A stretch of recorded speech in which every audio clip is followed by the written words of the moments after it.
Hello students. तो इस video में फिर से हम आगे बढ़ाते हैं अपने second chapter unit and measurement को। इस चैप्टर में हमने एरर्स पढ़ी थी कुछ लास्ट वीडियो में, सिस्टमेटिक एरर, रैंडम एरर और ग्रॉस एरर। उससे आगे की हम बात करते हैं। आज हम बात करते हैं सबसे पहले एक्यूरेसी की। क्या होती है बच्चे एक्यूरेसी?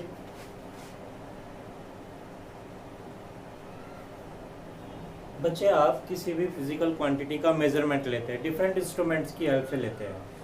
एक्यूरेसी की हम बात कर रहे हैं। क्या होगी बच्चे एक्यूरेसी? वर्ड से ही हमें समझ में आ रहा है कि जो भी हमारी मेजर्ड वैल्यू आई है वो मेजर्ड वैल्यू सही होनी चाहिए, करेक्ट होनी चाहिए, राइट होनी चाहिए। किसके equal? Equal to actual measurement. उस फिजिकल क्वांटिटी का जो भी एक्चुअल मेजरमेंट है, जो भी उसकी एक्चुअल वैल्यू है, जो भी उसकी ट्रू वैल्यू है, उस वैल्यू के बिल्कुल पास में होनी चाहिए हमारी मेजर्ड वैल्यू। तब हम कहेंगे कि ये एक्यूरेट है, ये करेक्ट है। तो यहीं से बच्चे हमारी आती है एक्यूरेसी। कुछ एग्जांपल की बात कर लेता हूँ। सपोज मैंने कुछ स्टूडेंट्स को कुछ एक्सपेरिमेंट करने के लिए कहा। सपोज मैंने कहा acceleration due to gravity find करनी है, और सपोज साइंटिफिकली ये डिफाइन की गई है 9.8 मीटर पर सेकेंड स्क्वायर। मेरे पास कुछ स्टूडेंट्स है ए, B, C and D.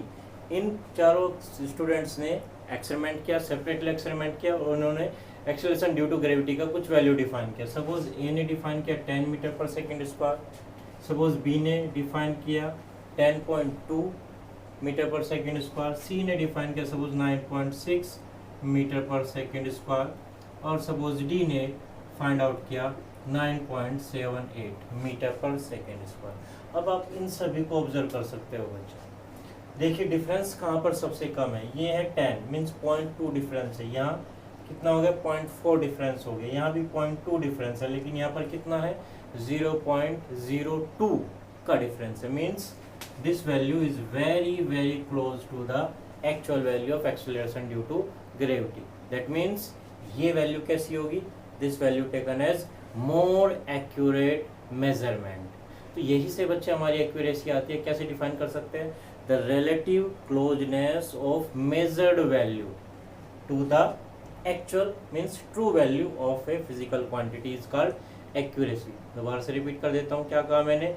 Accuracy is the relative closeness of measured value to the true और actual value of a physical quantity that is measured. ये तो बच्चे होती है हमारी एक्यूरेसी। एक और टर्म हमारी यहाँ पर आती है प्रिसिजन, उसको भी देखते हैं जरा।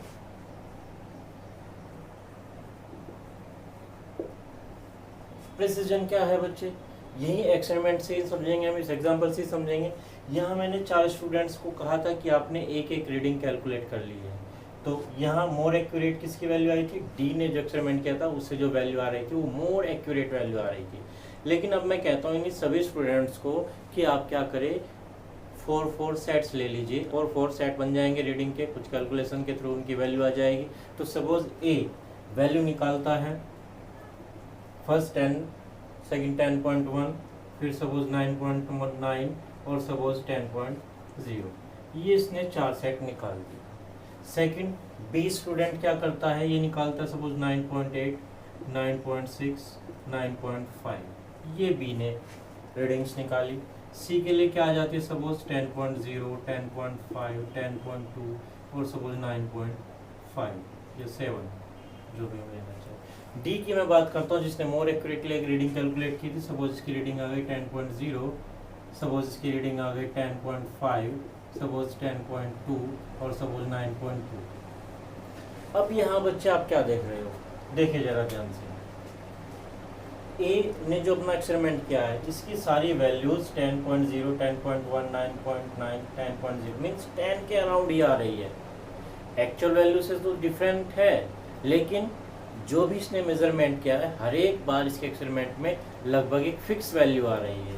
सेकंड की हम बात करें, इसने क्या किया? 10.2, 9.8, 9.6, 9.5 मीन्स इसने 9.5 से 10.2 तक की रेंज निकाल दी है। इसने क्या कर दिया है? स्पान बढ़ा दिया है अपनी मेजरमेंट का। इसकी स्पान ज़्यादा हो गई, मीन्स इसने बहुत ज़्यादा वेरिएशन शो किया है अपनी एक्सपेरिमेंटल वैल्यूज में। सी की हम बात करें 9.6, 10.0, 10.5, 10.2, 9.7। इसने भी क्या किया, 9.6 से 10.5 तक एक लार्ज स्पान शो कर दिया है रीडिंग में। इसकी जो वैल्यूज़ है वो कैसी है, स्प्रेड हो गई है एक बड़े रीजन में। अगर हम डी की बात करें 9.78, 10.0, 10.5, 10.2, 9.2, इसकी भी वैल्यूज़ क्या है 9.2 से 10.5 तक, मीन्स एक बड़े स्पान में आ रही है। तो यहाँ बच्चे आप देखिए, ये जो हमारा स्टूडेंट ए था, इसने क्या किया, सारी रीडिंग्स की एक ही वैल्यू के लगभग बराबर आ रही है, मीन्स इसी को हम कहते हैं प्रिसीजन। मीन्स ये अपने एक्सपेरिमेंट को करने में कुछ ज़्यादा ही प्रिसाइज है। तो प्रिसीजन बच्चे होता है क्या, relative closeness of measured value to each other, not to actual value. किसके साथ होनी चाहिए मैच, ये आपस में ही क्लोज होनी चाहिए। जो भी मेजरमेंट आप कर रहे हो, जितनी भी आपने रीडिंग्स लिया फिजिकल क्वांटिटी के लिए बार बार एक्सपेरिमेंट करके, वे सारी मेजर्ड वैल्यू रिलेटिवली क्लोज होनी चाहिए एक दूसरे की, तब आप कहेंगे कि आपका मेजरमेंट प्रिसाइज है। यही जो प्रोसेस है हमारी क्या कहलाती है, प्रिसीजन कहलाती है। Precision is the relative closeness of different measured value to each other, आपस में पास होनी चाहिए। तो ये हमारा प्रिसीजन है। एक्यूरेसी क्या है, relative closeness to true value, और प्रिसीजन क्या है, relative closeness to each other of different measured values. तो बच्चे हम इसको एक और एक्सपेरिमेंट से समझते हैं, देखिए जरा।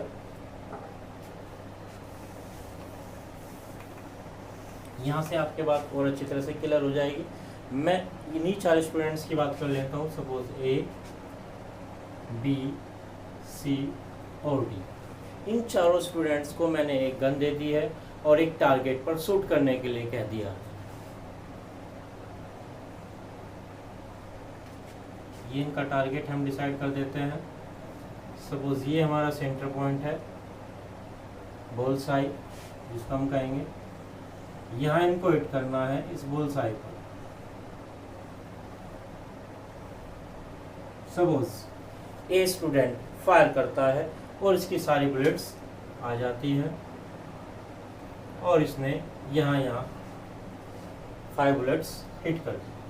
अब देखिए बच्चे क्या है, सारी बुलेट्स जो हमारा मेन एम है उससे दूर है, मीन्स एक्यूरेट नहीं है, और म्यूचुअली भी क्या है, स्कैटर्ड है, एक दूसरे से दूर फैल रही है।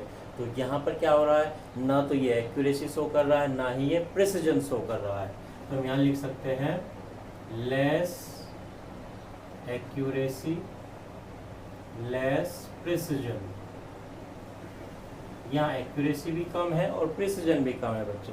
अब मैं सपोज बी स्टूडेंट की बात करता हूँ। अब बी स्टूडेंट ने क्या किया है बच्चे, सपोज इसने बुलेट्स हिट की, फायर की, तो देखिए क्या आ जाता है, इसने जो अपनी बुलेट्स थी वो कहाँ फायर की है, मेन एम जो बुल्स आई थी उससे दूर फायर की है, सारी वहाँ पर हिट हो गई है, लेकिन म्यूचुअली पास आ गई है। मीन्स इसका प्रिसीजन तो अच्छा है लेकिन एक्यूरेसी कम है। तो हम यहाँ कह सकते हैं लेस एक्यूरेसी लेकिन प्रिसीजन बहुत अच्छा है। चलिए अब सी स्टूडेंट की बात करते हैं। अब देखिए सी स्टूडेंट क्या करता है, इसने भी 5 बुलेट्स फायर की और इसने जो हमारा बुल आई थी उसके आसपास सारी बुलेट्स को फायर कर दिया, सब यहाँ पर हिट हो गई है, लेकिन सारी बुलेट्स अलग अलग लगी हुई है, एक ही जगह पर बुलेट्स नहीं लगी हुई है। तो यहाँ पर बच्चे क्या है, एक्यूरेसी तो सही है, मीन्स अच्छी एक्यूरेसी, एम के बिल्कुल पास जा रही है, लेकिन सारी बुलेट्स अपने आप से अलग अलग है। तो यहाँ पर एक्यूरेसी तो अच्छी हो गई बच्चे, लेकिन प्रिसीजन कम हो गया। तो हम क्या कह सकते हैं, मोर एक्यूरेसी बट लेस प्रिसीजन।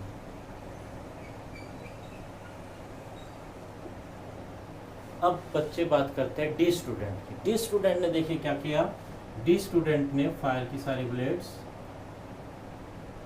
और देखिए सारी बुलेट्स एक ही जगह पर लगभग हिट हो गई है और टारगेट के भी बिल्कुल पास है। तो यहाँ पर एक्यूरेसी बहुत अच्छी है और प्रिसीजन भी बहुत अच्छा है, means more accuracy and more precision. तो इस एक्सपेरिमेंट से आप बच्चे समझ सकते हो कि कहाँ एक्यूरेसी अच्छी होती है और कहाँ पर प्रिसीजन अच्छा होता है। यहाँ पर सारी बुलेट्स पास पास लगी है, टारगेट के बिल्कुल पास है, एक्यूरेसी भी अच्छी है, प्रिसीजन भी अच्छा है। तो ये एक्यूरेसी तो हो गई बच्चे relative closeness of true value, और प्रिसीजन हो गया relative closeness to different measured value. अब बच्चे हम बात करते हैं थोड़ी सी और आगे चलते हैं।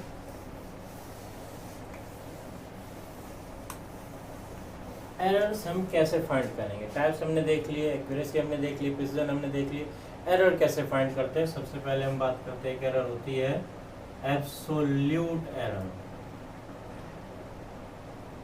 एब्सोल्यूट एरर सिंपल सी डेफिनेशन है बच्चे, क्या कहेंगे?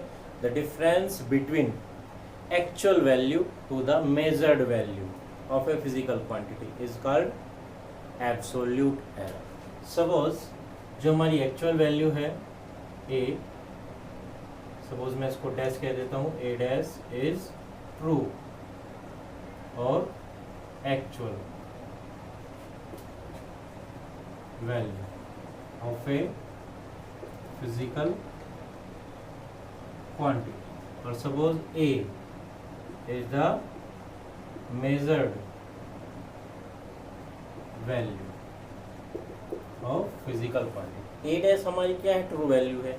ए क्या है? जो हमने मेजर किया बाय एक्सपेरिमेंट। अब इन दोनों का जो डिफरेंस होगा that is called absolute error. इसको हम शो करते हैं डेल्टा ए से, ए डैश डिफरेंस, ए डिफरेंस ले लेते हैं बच्चे। ये हमारा हो गया है बच्चे क्या? Absolute error. डिफरेंस किसके बीच में लेना है? Measured value and true value. और यहाँ पर हमने डिफरेंस साइन लिखा है, मीन्स नेगेटिव तो पॉजिटिव, तो कोई चक्कर नहीं रहेगा। सपोज यहाँ पर नेगेटिव टर्म आ जाए तो उसको हम क्या कर देंगे? पॉजिटिव की तरह से ट्रीट करेंगे। दूसरी होती है बच्चे हमारी मीन एब्सोल्यूट एरर। अब यहाँ बच्चे मीन आया है, मीन एक क्वांटिटी का तो नहीं होगा। आप क्या करेंगे?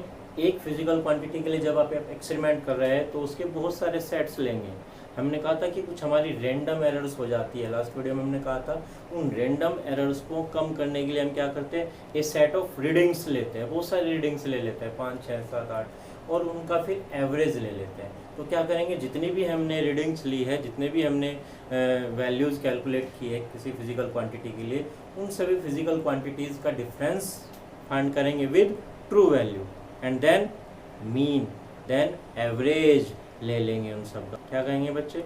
The average of absolute errors in different measured value of a physical quantity with true value is called mean absolute error. Suppose मैं कहता हूँ कि हमारी जो एरर्स आ जाती है, एक रीडिंग से आती है सपोज डेल्टा A1, दूसरे से आती है सपोज डेल्टा A2, तीसरी से आती है suppose delta A3, and so on. बहुत सारी हमारे पास वैल्यूज आ जाती है। सपोज ये n हम रीडिंग्स ले लेते हैं, n मेजरमेंट्स हम ले लेते हैं, तो n टाइम्स हमने इनको ऐड कर दिया, और इसको हम क्या करेंगे? n नंबर से डिवाइड कर देंगे, तो ये हमारी आ जाएगी मीन एब्सोल्यूट एरर। ठीक है बच्चे। अब एक और टाइप के हम एरर यहाँ पर डिफाइन करते हैं, रिलेटिव और fractional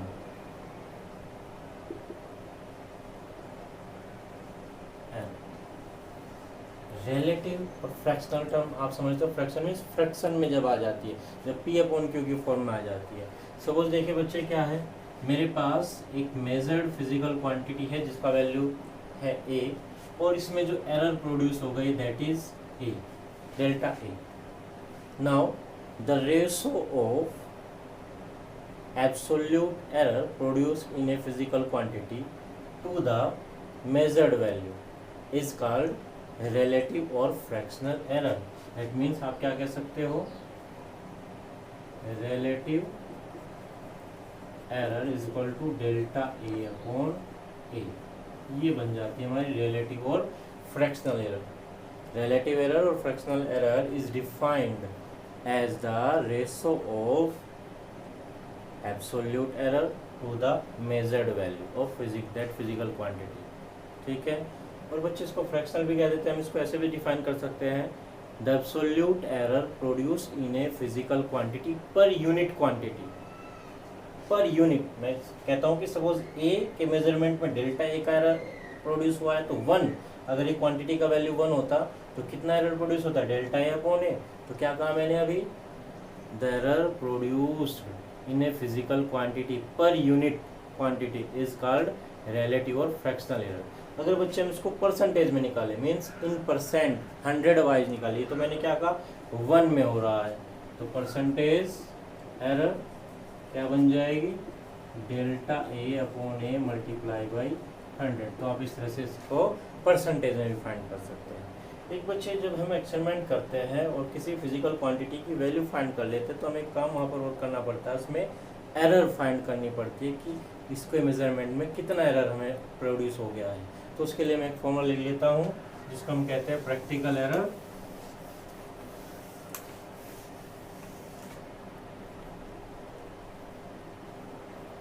practical error is equal to, same जैसे हमने फ्रैक्शनल एरर निकाला था, क्या कहेंगे, error produced upon measured value, mean measured value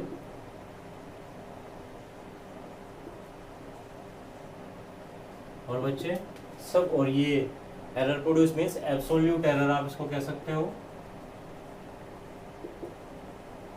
और एब्सोल्यूट एरर हमारी कैसे निकलती है, जब हम एक्चुअल वैल्यू और ट्रू वैल्यू का डिफरेंस लेते हैं, जब हम एक्चुअल वैल्यू और मेजर्ड वैल्यू का डिफरेंस लेते हैं। तो क्या कहेंगे, सपोज हमारे पास एक्चुअल वैल्यू तो है ए डैश, मेजर्ड वैल्यू है ए, और ये हमारी मेजर्ड वैल्यू ही थी, ये आ गई। और बच्चे अगर आप इसको परसेंटेज में फाइंड करना चाहते हैं तो क्या करें, 100 से मल्टीप्लाई कर दीजिए तो परसेंटेज में आ जाएगा।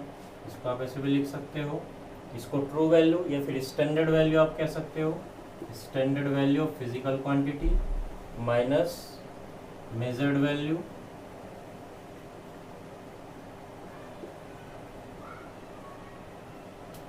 और नीचे फिर मेजर्ड वैल्यू।